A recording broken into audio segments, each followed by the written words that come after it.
porque vamos a estudiar la esencia, básicamente, de lo que significa principio de dolores, la esencia. Si tuviéramos que estudiar a fondo todo lo que son las profecías de los tiempos finales, pues duraríamos casi un año. Yo me acosté un día de estos y les voy a contar dónde vino la inquietud que Dios puso en mi corazón. Me acosté un día de estos y estaba viendo unas estadísticas migratorias, tanto en España como en Turquía, como en América Latina para nosotros, en África. O sea, cómo hay migraciones increíblemente masivas alrededor del mundo. Y estaba viendo cómo la gente muere tratando de buscar un mejor lugar. Porque las migraciones se dan porque la gente huye o porque la gente busca. Porque la gente está huyendo del peligro, porque la gente está huyendo del hambre, porque la gente está huyendo tal vez de situaciones políticas. Entonces, al huir para preservar su vida y la de sus familiares, ellos migran. O porque buscan algo, porque buscan una mejor vida, aunque su país está bien, pero quieren algo diferente, entonces se dan las migraciones. En la Biblia, nosotros podemos observar muchas migraciones. La migración es algo que se ha dado desde los principios de los tiempos. Caín, para darle un ejemplo, fue el primero que migró. Bueno, Adán y Eva tuvieron que migrar porque el Señor los expulsó. Caín, Nimrod tuvo que migrar. Abraham se movió de Ur de los Caldeos. Jacob migró de donde estaba. Primero fue hacia donde su tío, después huyendo de su hermano. Después regresó a donde estaba anteriormente con su padre Isaac. Israel, ya llamándose Israel como tal, migraron, se fueron hacia lo que es Egipto, huyendo del hambre.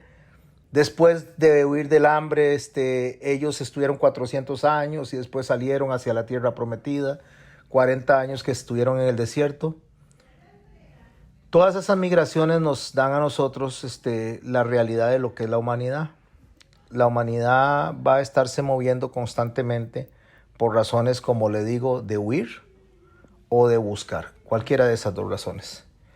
Va a haber una migración también extraordinaria al fin de los tiempos, y esta migración del fin de los tiempos corresponde a cuando la novia sea tomada y sea sacada de donde vivimos nosotros en esta tierra, donde según Pedro somos peregrinos y extranjeros.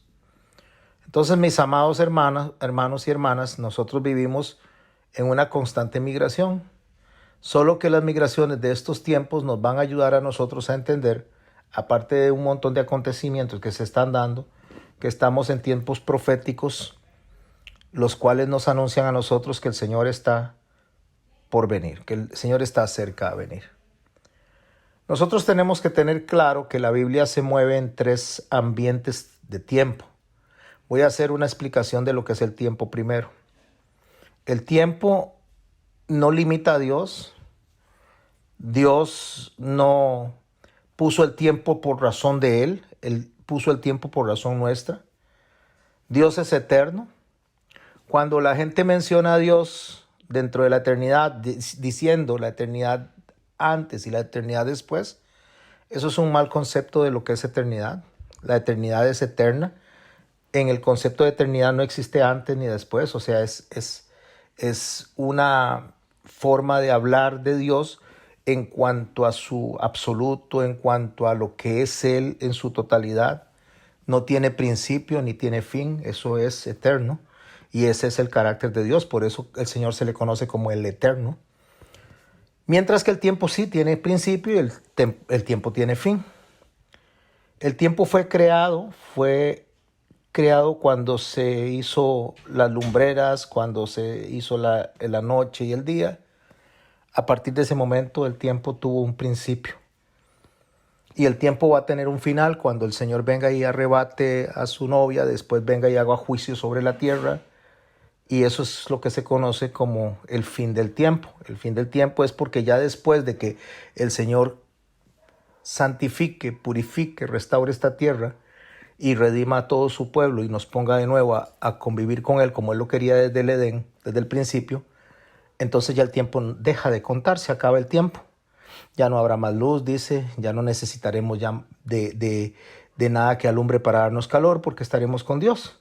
Entonces el tiempo se acaba. El tiempo tiene un principio y el tiempo tiene un final. Así debemos de verlo como claro. Si yo sé que el tiempo tiene un principio y el tiempo tiene un final, entonces cuando la Biblia menciona el final de los tiempos, no se está refiriendo en particular a un solo día, a una sola semana, sino al morir, a la decadencia, a donde el tiempo empieza a cobrar su falta, perdón, cuando el tiempo ya no es útil para nosotros, sino que simple y sencillamente el tiempo es quitado. Cuando el Señor viene, el primero que anuncia el fin de los tiempos es Juan el Bautista, dice que el fin de los tiempos se ha acercado, y el Señor también dice que el tiempo está en cumplimiento, hablando del fin de los tiempos. Y por lo general la mayoría de la gente piensa que el fin de los tiempos es el tiempo de la tribulación, o que el fin de los tiempos es el tiempo de la ira. No, el fin de los tiempos es cuando Jesús vino y empezó a predicar como Dios, abriendo su boca, dice en Mateo capítulo 5, abriendo su boca les enseñaba diciendo, es aquel Dios que creó la tierra, que creó los cielos, que hablaba como este trueno, este Dios que se movía entre la humanidad. Este Dios viene y se para frente a un grupo de personas y empieza a hablar, por eso dice hablando por su boca. Entonces en ese momento nosotros tenemos a nuestro Señor Jesucristo, que es Dios, iniciando el fin de los tiempos. ¿Y por qué está iniciando el fin de los tiempos? Porque justamente Él viene a marcar, a enseñar que ya la humanidad entró en su última etapa. Pero eso fue hace 2000 años, pastor. Sí, fue hace 2000 años, pero entró en su última etapa. La humanidad no va a tener más de 6000 años de tiempo a partir de Adán. Subrayo a partir de Adán, de la creación de Adán, porque a partir de la creación de Adán es que se le cuenta el tiempo a la humanidad.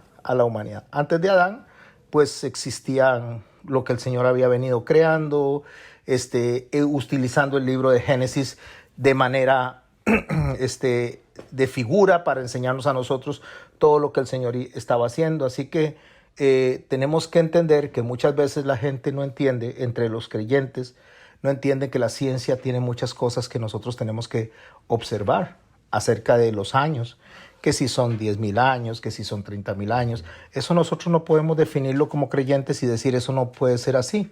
Y le voy a decir por qué. Porque el tiempo que nos marca la Biblia a nosotros, el conteo del tiempo que nos marca la Biblia es específicamente para nosotros.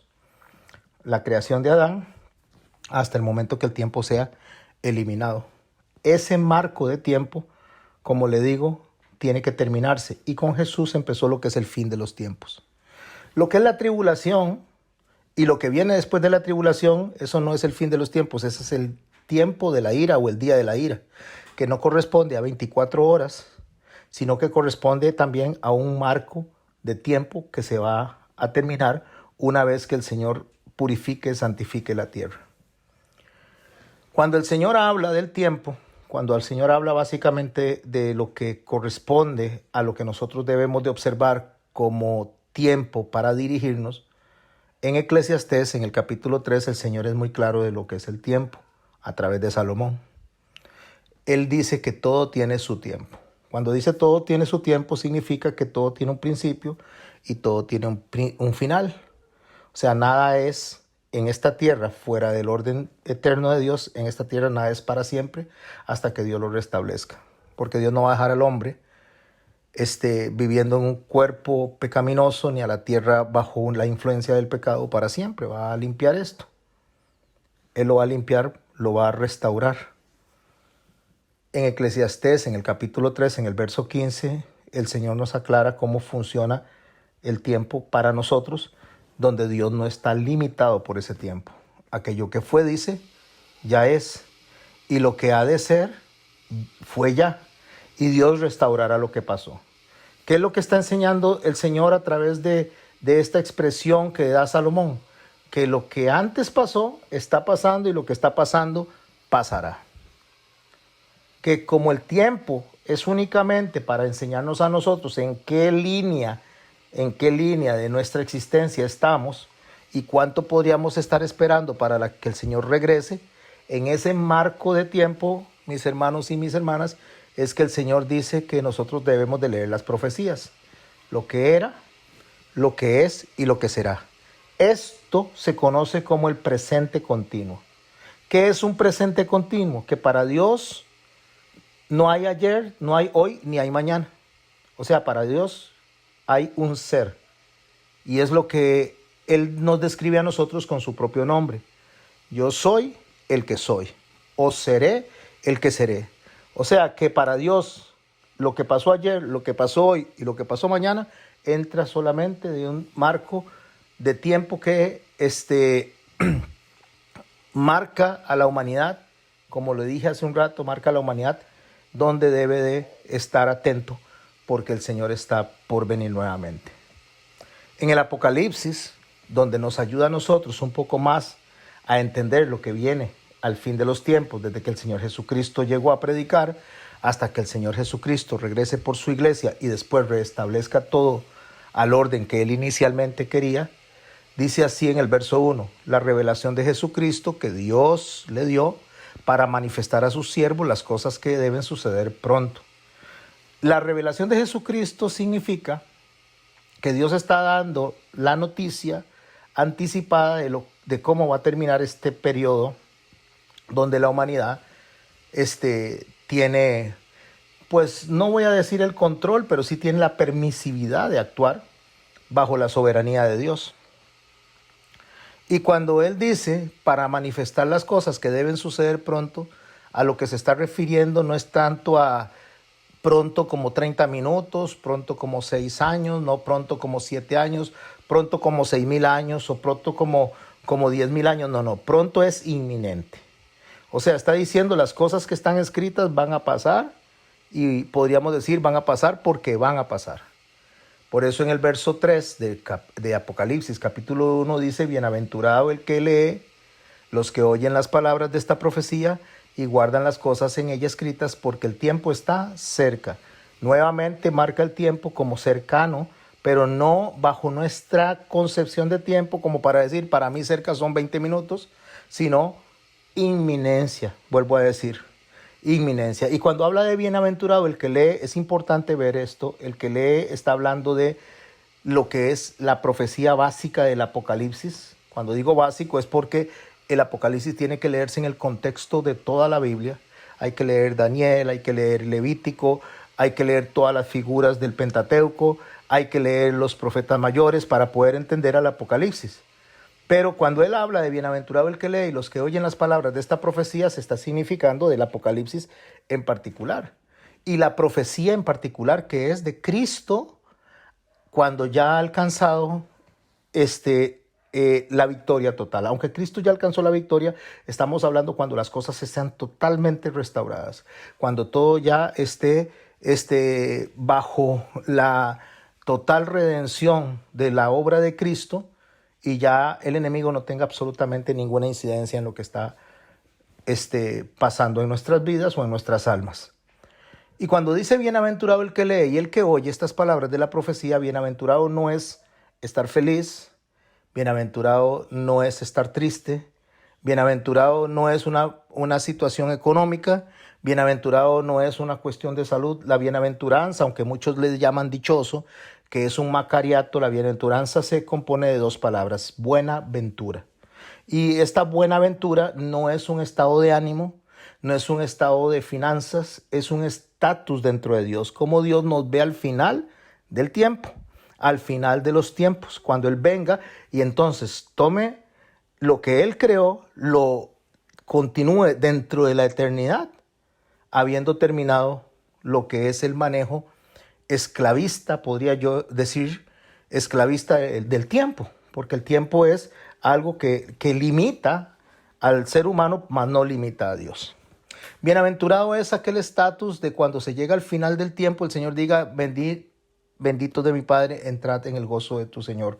Bienaventurado es una posición al final, no es cómo estamos hoy, cómo estuvimos ayer, sino cómo estaremos en el momento que ya Dios termine todo y haya hecho juicio de todo, dando también una sentencia al quien tenga que dar la sentencia, a los que tengan que ir al castigo eterno o a los que vayan a la salvación eterna. Por eso bienaventurado es el que lee. ¿Por qué? Porque esto va a traer esperanza. El libro del Apocalipsis no fue hecho para asustar a la gente. El libro del Apocalipsis no fue hecho para manipular a la gente.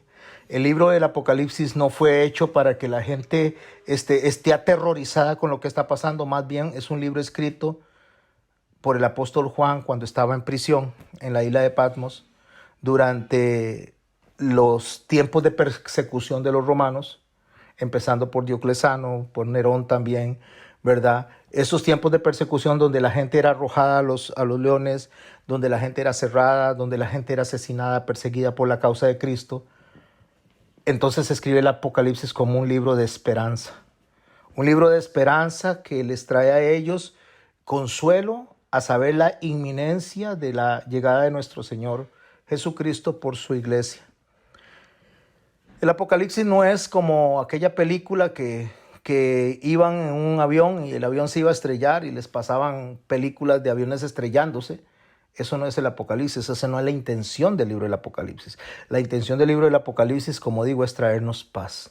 Por eso es la bienaventuranza. La bienaventuranza consiste en que el que lee, el que oye estas palabras de esta profecía y guarda las cosas que están escritas, guarda es que las pone en práctica, porque el tiempo está cerca, pues le va a traer paz. ¿A quién le escribe esto él? ¿A quién escribe él las profecías? Juan dice en el verso 4 del Apocalipsis que se lo escribe a las 7 iglesias que están en Asia, aunque en Asia no habían solo 7 iglesias, había mucho más de 7 iglesias, pero el Señor tomó estas 7 iglesias y entonces las presenta para que nosotros podamos aprender de la conducta de esas iglesias. No todas las iglesias fueron fundadas, de hecho no fueron fundadas por Juan, fueron fundadas por Pablo, la mayoría. Pero Juan es quien le tiene que dirigir esta nota, esta carta a estas iglesias en Asia. Espero estarme explicando, mis hermanos y mis hermanas. Si no, vayan anotando ahí las preguntas que tengan. Espero ir poco a poco. Estoy tratando de hacer y de resumir algo que debería de enseñarse en muchos meses, tratando de resumirlo lo más posible, con el fin de que tengamos la idea clara de cómo interpretar los tiempos, nuestros acontecimientos y por qué realmente la venida del Señor está tan cerca. ¿Por qué si hay terremotos y desde el principio de los tiempos hay terremotos, ahora hay terremotos y habrán terremotos? ¿Qué hace que los terremotos de ahora sean diferentes? ¿Qué hace que las guerras de ahora sean diferentes y nos marquen que el Señor está cerca? ¿Qué hace que todos los acontecimientos que son terribles, son horribles, nos marquen a nosotros de que estamos en el fin de los tiempos? Y ya sabemos qué es los tiempos, que no es un día de 24 horas, sino que es un rango de tiempo. Dice Daniel, cuando él está hablando, él habló de cómo Babilonia había conquistado al imperio de Egipto y al imperio de Lidia. Después, cómo Babilonia fue conquistado por los medo-persas y cómo los medo-persas fueron conquistados después por los griegos para terminar de ser conquistados por los romanos. Lo que es Egipto y el gobierno de Lidia en conjunto, que es conquistado por Babilonia o por Nabucodonosor, estos representan básicamente lo que es la idolatría. Egipto, que tenía más de 1000 dioses y se multiplicaban los dioses, entonces cuando vemos a Nabucodonosor conquistando Egipto, cuando vemos conquistando a Lidia y haciéndolo parte de su imperio, entonces está conquistando lo que es los dioses que estaban establecidos en la tierra para ese momento. Es la figura de esto. Nabucodonosor es figura, o Babilonia es figura de la parte económica, de la potencia económica. Es reconocido por sus ejemplares murallas, es reconocido por sus jardines, es reconocido por la majestad que representaba las riquezas que manejaba Nabucodonosor. Entonces, lo que representa Nabucodonosor es el sistema económico, financiero, como una vez que se establece la religiosidad pagana, como una vez que se establece todo lo que es el antidios, una vez eso se rinde este sistema delante de la parte económica. Entonces se utiliza la religión como poder económico para poder enriquecer a los sacerdotes, y ponga sacerdotes entre comillas, porque son sacerdotes de dioses paganos, a los sacerdotes, y que puedan hacer de esto su modus de vida. Lo que más adelante, al final de los tiempos, va a suceder con las personas que dicen seguir a Jesucristo y van a tomar esa misma conducta. O sea, van a tomar el mensaje de Jesucristo, el evangelio de Jesucristo, para enriquecerse, para llenarse de cosas materiales, personas amadoras de sí mismos, dice Pablo, personas que ven a las demás personas como mercancía, y entonces lo único que hacen es hacer cosas que Dios no mandó a hacer, simple y sencillamente por sostener un estatus económico, por sostener el reconocimiento, por tener el aplauso, como le pasó a Nabucodonosor. Una vez que esto se sincretiza, esto se junta, entonces viene lo que es los medo-persas. Los medo-persas representan el sistema militar, el sistema político, representan la fuerza, representan el sistema policial. ¿Por qué? Porque para poder sostener el sincretismo entre riqueza y religión se necesita estar asociado a la política. De ahí que los cristianos no deberíamos de estar en política, porque política y religión lo único que va a traer es corrupción.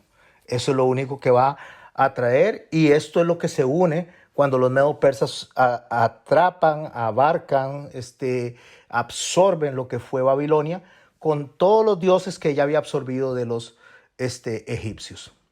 Después viene Alejandro Magno, representado justamente como el felino que en 10 años conquista, que tiene grandes alas. Esto lo pueden leer también en el capítulo 8 del libro de Daniel, capítulo 7.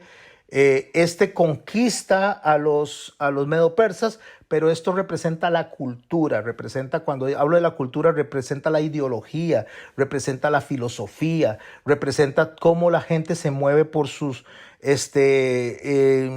por su reconocimiento propio, por el gnosticismo, por el deseo de ser como Dios.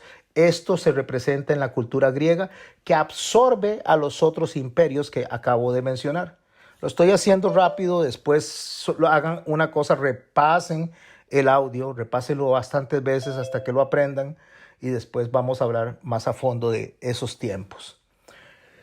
Cuando esto es absorbido por los griegos, que es la cultura, donde hoy día vemos esa repetición, donde están las ideologías de género, donde están el feminismo en su mayor auge, donde está el machismo también en su mayor auge, donde está el pleito del hombre por querer ser como Dios, por querer gobernar, por querer dirigir su propia vida.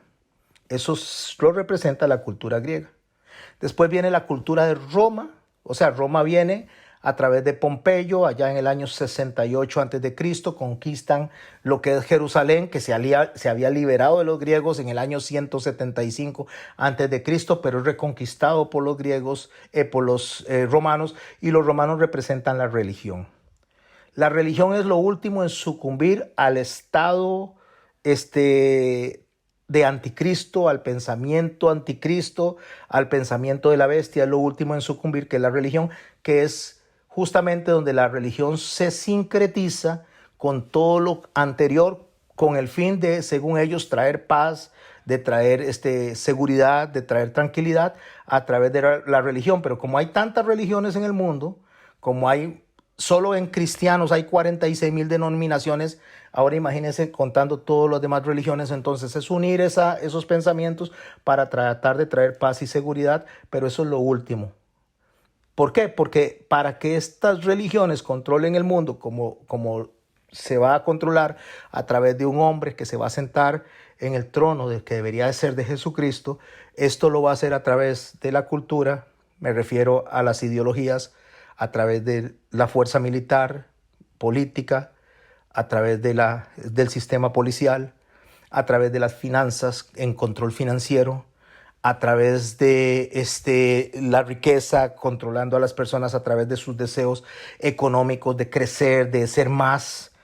Y eso se introduce dentro de la iglesia, y eso justamente es lo que se va a significar los días de apostasía, mucho más grandes de los que ya se habían venido viviendo. Ese es el marco.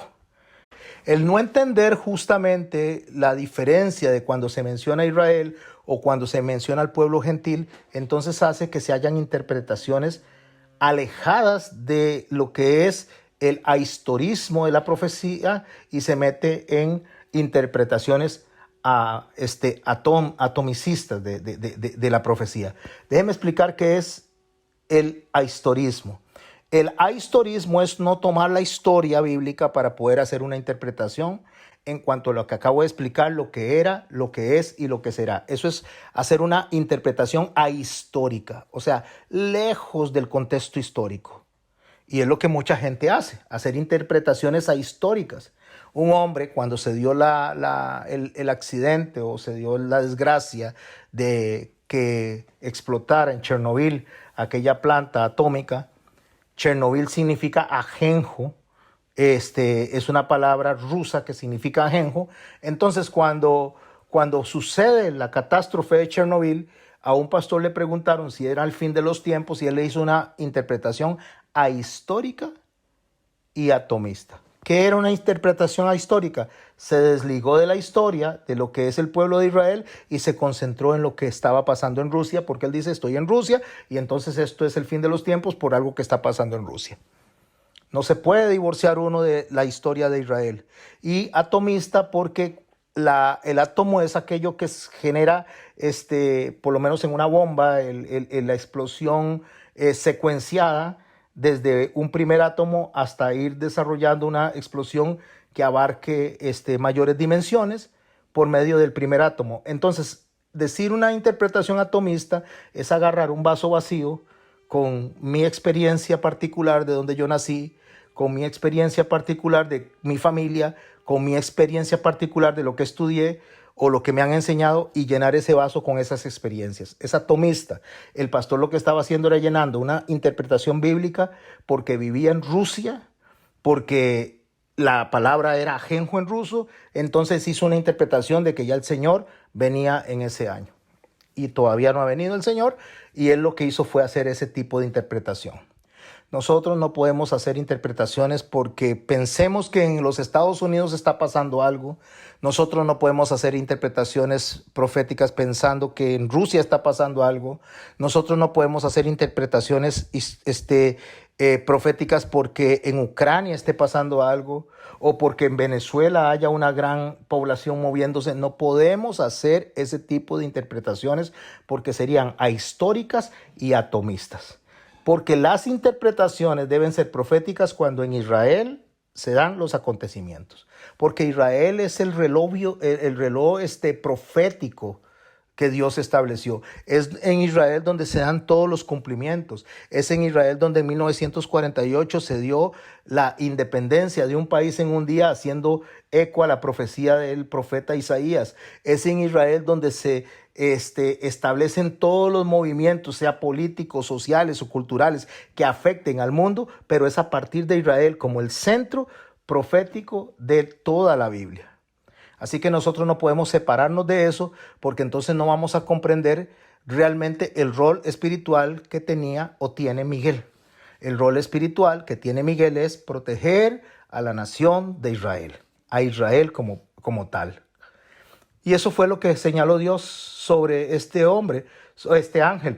arcángel Miguel, ese rol que él tiene de proteger a Israel.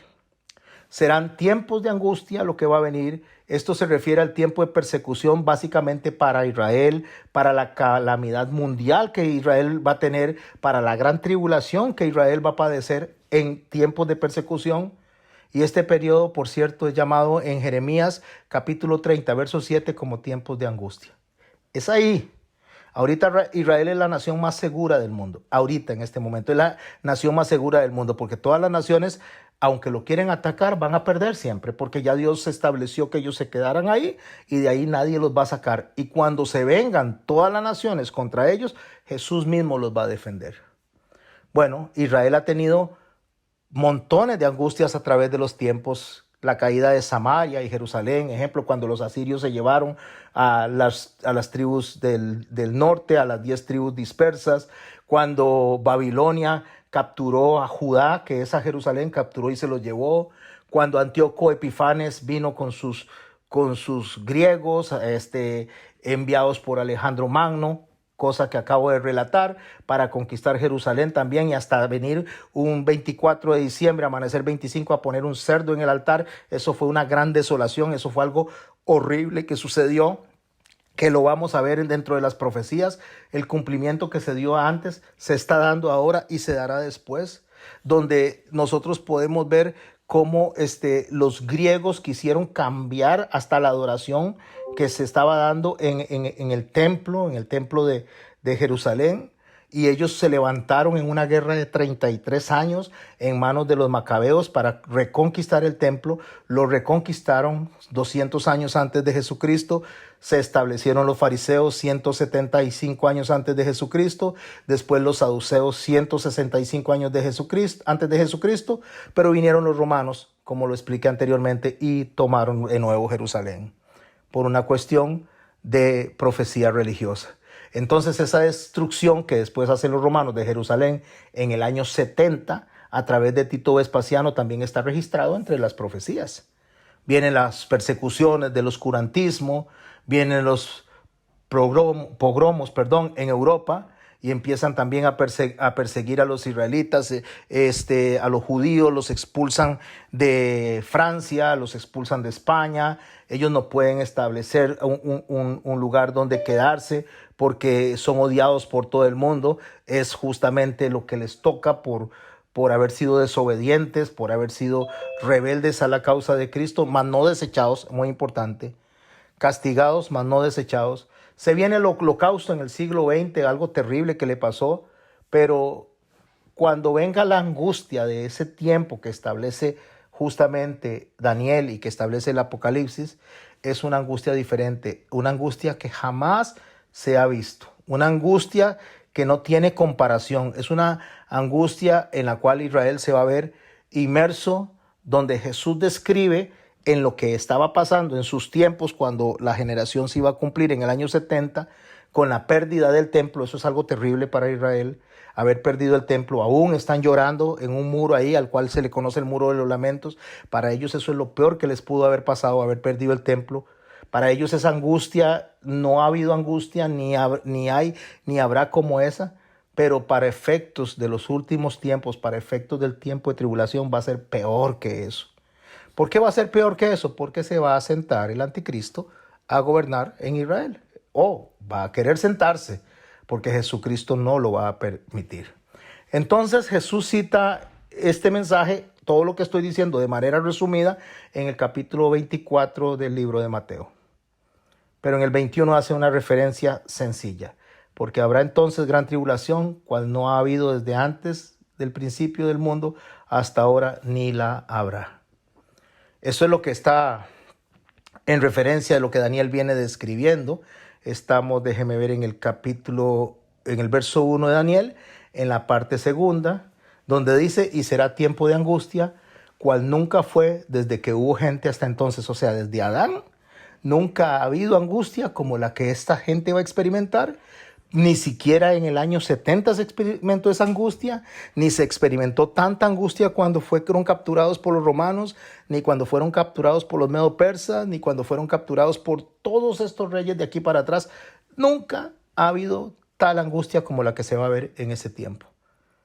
Y ese tiempo será de angustia, el cual desde que hubo gente hasta entonces, pero en aquel tiempo, aquí es donde viene un doble tiempo. Por eso le digo que el tiempo no nos tiene que limitar a la hora de leer. Un doble tiempo, porque dicen, aquel tiempo será liberado tu pueblo. En aquel tiempo será liberado tu pueblo se refiere a los judíos. Pero escuche lo que dice la segunda parte, todos los que se hallen escritos en el libro. Entonces hay dos tiempos que se están manejando. Uno que tiene que ver para los judíos, liberado de cuando venga justamente ese ataque de todas las naciones contra Israel, cuando se levanten todos contra Israel para tratar de conquistar esta nación que Dios liberó en 1948. Entonces esa nación va a ser liberada, pero no solo ellos, también los que se hallen escritos en el libro. Está hablando de ellos y de la iglesia en conjunto, de las personas que Dios venga a liberar de ese ataque que van a recibir. En Apocalipsis capítulo 12, versos 13 al 17, nos va a sugerir este tiempo tan terrible. Voy a buscar Apocalipsis, acompáñenme por favor. Algunas de estas notas no las tienen en lo que le mandé, porque están aquí en mi cabeza y era mucho lo que tenía que escribir, pero les ayuda a seguirme. Por eso les mandé esas notas, para que puedan escribir, porque yo sé que es mucho lo que les estoy hablando. Apocalipsis 12, versos 13 al 17. Vamos a ver, para descansar un poquito mi garganta, ¿quién quiere leer esto? Apocalipsis 12, 13 al 17, despacio, haciendo las pausas correctas. Entonces, ok, mi hermana Erna, ¿lo puede leer? Listo. En el capítulo 12, ¿verdad? Sí, correcto, 13 al 17. Del 13 al 17. ¿Sí? Dice, y cuando vio el dragón que había sido arrojado a la tierra, persiguió a la mujer que había dado a luz al hijo varón, y se le dieron a la mujer las 2 alas de la gran águila, para que volase de delante de la serpiente del desierto a su lugar, donde es sustentada por un tiempo y tiempos y la mitad de un tiempo. Y la serpiente arrojó de su boca tras la mujer agua como un río, para que fuese arrastrada por el río. Pero la tierra ayudó a la mujer, pues la tierra abrió su boca y tragó el río que el dragón había echado de su boca. Entonces el dragón se llenó de ira contra la mujer y se fue a hacer guerra contra el resto de la descendencia de ella, los que guardan los mandamientos de Dios y tienen el testimonio de Jesucristo. Muchas gracias, mi hermana Erna. Estos 5 versículos, mis hermanos, no es algo que aconteció en un instante, no es algo que aconteció, es algo en el lapso de todos los tiempos, lo que acabo de explicar. Cuando está hablando del dragón, está hablando de Satanás, está hablando del enemigo, del adversario. Dice, y cuando vio el dragón que había sido arrojado a la tierra, persiguió a la mujer que había dado a luz al hijo Aarón. Vea qué interesante. Esto lo asocian con María, básicamente, pero no es de María que está hablando, aunque puede tomarse a María como la mujer que recibió la semilla del Espíritu Santo para tener al varón de la luz o al Hijo de Dios. Pero no está hablando de María, está hablando de Israel. Pero resulta que menciona al dragón desde el Génesis. Por eso la profecía tiene que ser lo que era, lo que es y lo que ha de ser. O sea, cuando él vio que había sido arrojado a la tierra, cuando Jesús dice, yo vi a Satanás caer como un rayo, él se ve que está perdido, persigue a la mujer que había dado a luz al hijo Aarón. Persigue a la mujer que había dado al hijo Aarón, o sea, persigue a Israel.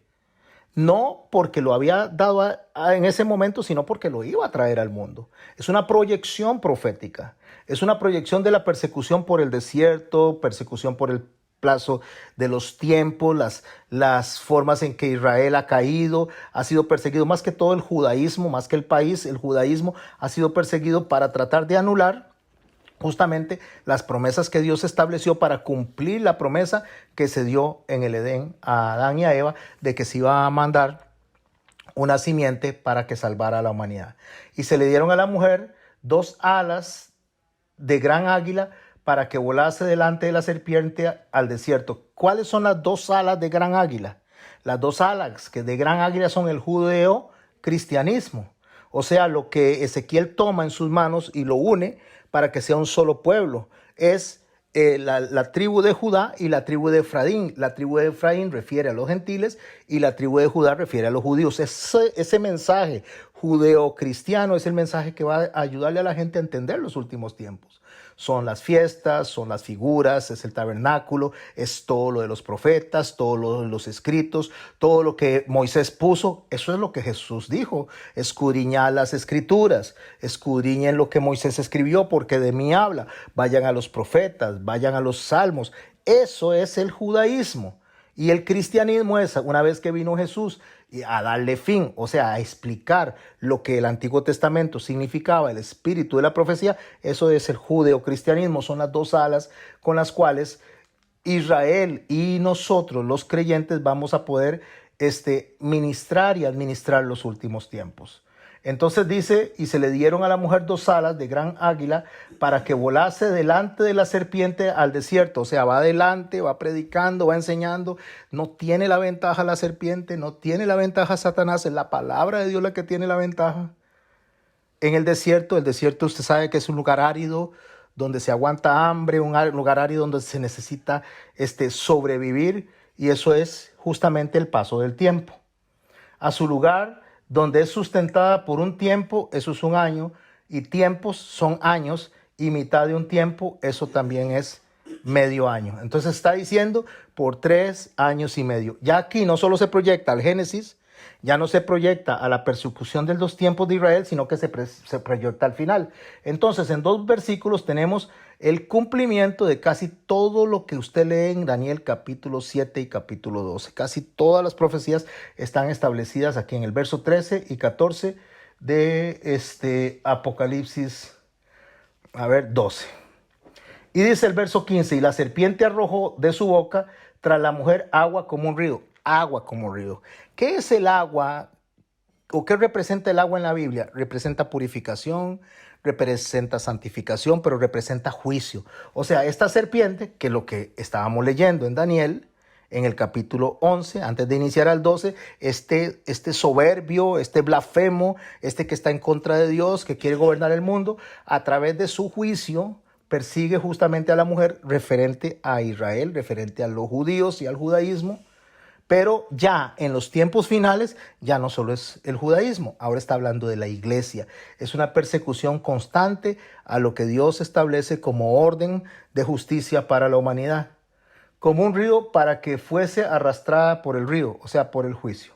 Pero la tierra ayudó a la mujer, pues la tierra abrió su boca y tragó el río que el dragón había echado de su boca. ¿Cómo hace la tierra, la humanidad, las naciones para absorber a la mujer? Bueno, lo voy a poner de una manera sencilla. Si los apóstoles se hubieran quedado en Israel, ellos hubieran probablemente sido exterminados en el año 70. Pero cuando ellos son perseguidos, cuando ellos son sacados de su comodidad, entonces ellos empiezan a esparcir el mensaje del evangelio por Samaria, digámosle, hasta lo último de la tierra, como lo dijo nuestro Señor. Entonces el mensaje es que empieza a irse. La persecución hace que esa migración, huyendo para buscar algo, esa migración que se está dando empiece a esparcir el evangelio por toda la tierra. Entonces la mujer, la iglesia, la mujer, la palabra, la mujer, el judeocristianismo, la mujer, el mensaje, se esconde entre la tierra, se esconde entre las naciones. Dice, entonces el dragón se llenó de ira contra la mujer, se enoja, porque el mensaje, en lugar de contenerse, sigue yéndose, sigue esparciéndose por todo lado. Y se fue a hacer guerra contra el resto de su descendencia de ella. O sea, está hablando ya, nuevamente nos ubica al final, donde el anticristo va a tratar de eliminar cualquier vestigio que quede del mensaje del Señor. ¿Y cuál es el mensaje del Señor? Los que guardan los mandamientos de Dios y tienen el testimonio de Jesucristo. Ese es el mensaje de Dios, los mandamientos. ¿Quiénes son mi madre y quiénes son mis hermanos? Los que guardan los mandamientos de mi Padre, los que hacen la voluntad de mi Padre. ¿Cómo son ustedes? O sea, ¿cómo demuestran ustedes si me aman? O sea, ustedes me aman si guardan mis mandamientos. Al final de cuentas, los que guarden los mandamientos y el testimonio de Jesucristo, entonces estas personas, donde las que estamos nosotros, somos las personas que somos objetivo del enemigo. Pero ¿cómo es la iglesia objetivo del enemigo? La iglesia es objetivo del enemigo no agarrando y cortándole la cabeza como antes, porque antes eso era lo que sucedía y la iglesia se multiplicaba. Se le echaba a los leones y la iglesia se multiplicaba. El enemigo, el adversario, se dio cuenta que eso no es lo mejor. Entonces infiltra el sistema dentro de la iglesia. Lo mismo que él tiene en la humanidad, lo mete dentro de la iglesia. ¿Cuál es el sistema de la humanidad? Recuerde, las riquezas. Vengan, sean prósperos, tengan prosperidad. Por eso Pablo dice que al final de los tiempos eso es lo que va a marcar la apostasía. Eso es lo que va a marcar cuando hombres amadores de sí mismos vean como mercancía a las personas y quieran enriquecerse con esas personas. Pero las personas también son mercancía, automercancía, porque quieren enriquecerse, porque están pensando solo en cosas de la tierra. Entonces ese es el primer sistema que él utiliza es lo que se considera el sistema económico de Babilonia a través de la idolatría, en este caso la egolatría, porque yo quiero ser mejor que los demás, yo quiero tener más plata, yo quiero tener los mejores carros. Entonces utilizo manipuladamente justamente lo que debería ser de Dios para enriquecerme. Eso es lo que establece en Primera de Tesalonicenses, lo que se le dice a Timoteo. Por eso les digo, estoy haciendo algo muy general, muy general. Después, ¿qué viene? Bueno, muy bien, tenemos que destruir el mensaje de Dios, tenemos que destruir los mandamientos de Dios.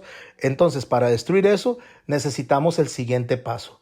Babilonia es conquistada por los medo persas, la fuerza donde le dicen a usted, usted no puede cuestionar a un pastor, usted no puede cuestionar a un sacerdote, lo que ellos dicen son santa palabra, son intachables, siga eso, mal interpretando el mandamiento que dice, sométase toda persona a toda autoridad superior, porque Dios ha sido establecida, porque cuando el Señor nos manda a nosotros a obedecer es en el Señor.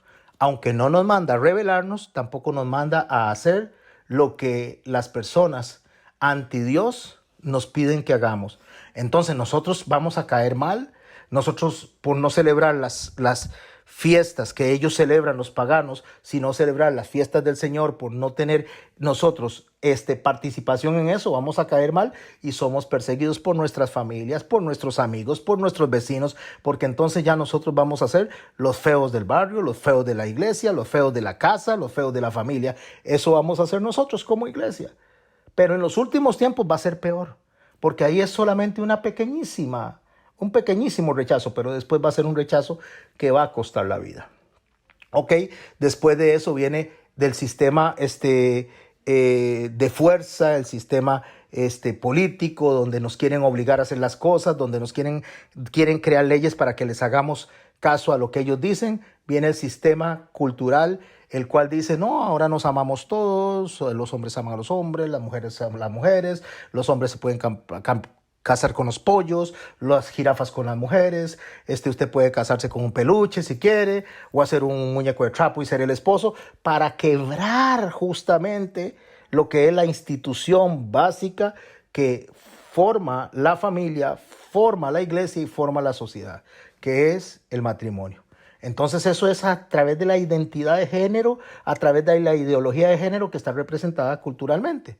Una vez que eso se establece, viene el sistema romano, que es lo que hablamos, la religión absorbiendo todo esto y diciendo esto es bueno, esto es lo que Dios quiere, y los que hagan esto están amando a Dios, están adorando a Dios, no importa que lo estén adorando en la fecha incorrecta, no importa que estén haciendo lo que es incorrecto, no importa, porque aquí se trata de que usted se ame a usted mismo más que a los demás, porque Dios lo dijo, ámate a ti mismo, o sea, ame a su prójimo como a usted mismo, y no fue lo que Dios dijo. O sea, Dios dijo que amamos a nuestro prójimo como a nosotros mismos, pero ellos dicen que nos amemos a nosotros mismos para poder amar a nuestro prójimo. No, amar al prójimo como a mí mismo significa que yo no le voy a hacer al otro lo que yo no quiero que me hagan. Pero el primer mandamiento se tiró al suelo cuando nos idolatramos a nosotros mismos, porque el primer mandamiento es amarás a Dios por sobre todas las cosas. Estos son los tiempos terribles que está reflejando la Biblia. Esto es hacia donde está dirigido todos los pueblos, donde se van a tocar trompetas, sellos de juicio contra toda la tierra. Y verso 2 de lo que estamos leyendo justamente, dice aquí en el verso 2 de Daniel 12, y muchos de los que duermen en el polvo de la tierra serán despertados, unos para vida eterna y otros para vergüenza y confusión perpetua. Ya esto nos tiró al final, al día del juicio, al momento en que Dios establezca al rey en la puerta haciendo la inspección, donde unos van para perdición, para castigo eterno, y otros van para la presencia del Señor. Y el verso 3 del capítulo 12 dice, y los entendidos resplandecerán como resplandor del firmamento. Los entendidos, ¿quiénes son? Las personas que comprenden realmente los últimos tiempos, los que saben qué es lo que está pasando, los que saben realmente cuánto podría esperarse más allá de lo que Dios nos ha dado como noticia. Pablo dice que a nosotros no nos debe de agarrar por sorpresa, que los que conocen las ocasiones y los tiempos, ocasiones es las fiestas del Señor y tiempos es la cronología que acabo de mencionar de toda la historia que da Israel para darnos a nosotros una luz. Los entendidos resplandecerán como el resplandor del firmamento. ¿Por qué? Porque vamos a saber que eso es mentira o que eso no es mentira. Vamos a saber qué seguir o qué no seguir. Y los que enseñan, me encanta esto, los que enseñan, porque ahí entro yo y entran ustedes, y ustedes son discípulos que el Señor está usando para enseñarle a otras personas lo que están aprendiendo. No necesariamente en una iglesia, no necesariamente en una escuela, a sus hijos. Enséñele correctamente a sus hijos. No deje que practique lo que no tienen que practicar, ni sigan lo que tienen que seguir. Los que enseñen, dice, la justicia a la multitud como las estrellas a perpetua eternidad. Así es como vamos a resucitar. Vamos a resucitar como resplandor de firmamento y como estrellas de perpetua eternidad. Eso es lo que dice la promesa que le explica a los judíos, donde se cierra justamente la profecía en Daniel, donde le dice a ellos, a los judíos, que ustedes van también a alcanzar redención. Pero ahorita esta profecía se va a cerrar, porque aún falta que se explique correctamente. Cuando el Señor dice en el verso 4, Daniel, pero tú, Daniel, cierra las palabras y sella el libro hasta el tiempo del fin. Cuando dice hasta el tiempo del fin, está diciendo que cuando comience el fin. ¿Qué les dije al principio? Cuando el Señor empezó el tiempo final. Entonces la profecía iba a ser sellada hasta el tiempo del fin, hasta que viniera nuestro Señor Jesús a explicarnos la profecía. ¿Cuándo nos las explica? En el capítulo 24, capítulo 25 del libro de Mateo. Nos lo explica con las parábolas del reino en el capítulo 13 del libro de Mateo. Todo eso lo vamos a estudiar. ¿Por qué? Porque en ese tiempo, dice, muchos correrán de aquí para allá, la ciencia aumentará. Y yo, Daniel, dice, yo, Daniel, miré, dice, y aquí otros dos estaban de pie, el uno de este lado del río y el otro del otro lado del río. Y dijo uno al varón vestido de lino, se voltea y le dice al que estaba vestido de lino fino, verso 6, que estaba sobre las aguas del río, ¿cuándo será el fin de estas maravillas? Y oí al varón vestido de lino que estaba sobre las aguas del río, el cual alzó su diestra es señal de juicio, señal de ejecución al cielo, y juró por el que vive por los siglos de los siglos, el que estaba ahí, que estamos hablando que era Miguel, que levanta la mano y que jura por el que vive por los siglos de los siglos, por el Rey, por el Padre, que será por tiempo, tiempos y mitad de un tiempo. O sea, lo que está diciendo es, aunque está diciendo tiempo un año, tiempo 2 años y mitad de un tiempo, que sería medio año, aunque está diciendo 3 años y medio, está diciendo que esto tiene fin, que esto no va a ser para siempre, ni el sufrimiento, ni el castigo. Y cuando se acabe la dispersión del poder del pueblo santo, todas estas cosas serán cumplidas. Y Daniel dice algo que tal vez nos pone a nosotros a pensar. Oí, mas no entendí. Y dije, Señor mío, ¿cuál será el fin de estas cosas? O sea, ¿cuál es el propósito de estas cosas? Y le responde el que le estaba diciendo, anda, Daniel, pues las palabras están cerradas y selladas hasta el tiempo del fin. ¿Quién las tiene que explicar? Nuestro Señor Jesucristo, que la otra semana vamos a empezar a hablar, para dar espacio a hablar alrededor de esto, cómo las explica nuestro Señor Jesucristo. Pero sí hay algo, Daniel, que tienes que aprender. Muchos serán limpios y emblanquecidos y purificados. Muchos van a ser santificados por Dios, por el Espíritu Santo. Los impíos procederán impíamente y ninguno de los impíos entenderá. Como dijo Pablo, para ellos eso es locura. Lo que yo estoy diciendo ahora, para el impío es locura. Se volvió loco este hombre. Pero los entendidos comprenderán. Yo no sé si usted se considera o entra entre los entendidos. Comprender que el tiempo se acabó. Y desde el tiempo, verso 11, que se ha quitado el continuo sacrificio, lo explicaré la semana próxima, que es justamente lo que pasó en el año 70 con Tito Vespasiano, hasta la abominación desoladora habrá 1290 días. Bienaventurado el que espere y llegue a 1365 días. Y tú irás hasta el fin y reposarás, y te levantarás para recibir tu heredad al fin de los días. ¿Qué le está diciendo a Daniel? Daniel, lo que usted está viendo, lo va a disfrutar en el fin de los días. ¿Cuándo lo vas a disfrutar? Cuando todas estas cosas se cumplan.